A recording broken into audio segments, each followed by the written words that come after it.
Hello, my name is Douglas Bloch. I'm an author and depression survivor.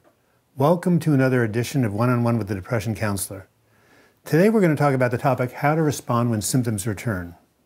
For those of us who have experienced depression or anxiety, it's very likely that at some point symptoms are going to return. This is because depression is not like having the chicken pox. You don't develop an immunity to the disease. Instead, it's more equivalent to hypertension or diabetes or heart disease or other chronic conditions.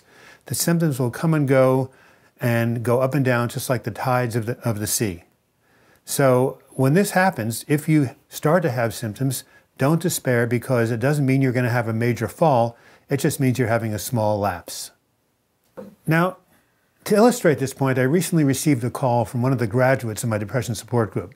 She'd actually graduated 6 months ago and her symptoms had diminished. She felt so good she went back to work and it seemed like things were okay.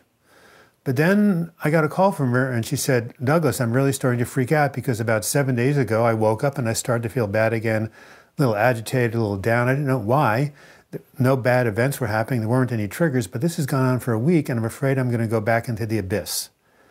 I said to her, "Barbara, do not fear. You're not going into another episode of major depression. This is a small lapse. The key is to keep practicing the recovery tools that you learned in group, and above all, stay engaged with life. Don't isolate, and sooner or later, this too shall pass." Well, imagine my surprise that a few days later, she called me and said, "You know, after I talked to you, something really cool happened. I got a call from a friend and she wanted me to go to coffee with her. And I remember that friend had a really cool dog and I love to photograph animals. And I asked if she could bring the dog along so I could photograph the dog. And sure enough, she did. And I started to photograph the dog. And I noticed when I did so, I was so involved in getting the picture right and so involved in how much I cared about this dog that for a few moments, my symptoms receded into the background. They were still there, kind of like a faint murmur, but my focus was on what I was doing. And what I learned from this is that when I'm really engaged in life and stay focused, I won't eliminate the symptoms, but they'll diminish to the effect to the extent that I can continue to function and feel pretty good. Barbara did the right thing by pursuing her life and pursuing her engagement with the world, even though she was in a diminished state.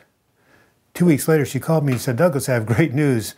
One day I woke up and just as quickly as my symptoms returned, they diminished and now they're gone. Thank you so much for coaching me through this."